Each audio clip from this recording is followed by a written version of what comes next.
17 जुलै रोजी आषाढी एकादशी आहे आणि या दिवशी आपल्याला उपवास करायचा आहे। उपवास हा गुरुवारी म्हणजे 18 जुलै रोजी सोडायचा आहे।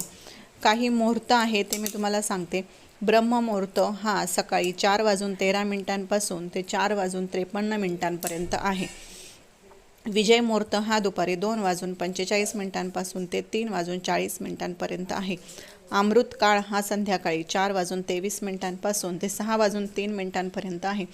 सर्वार्थ सिद्धी योग हा सकाळी 5:34 ते दुसऱ्या दिवशी पहाटे 3:13 आहे।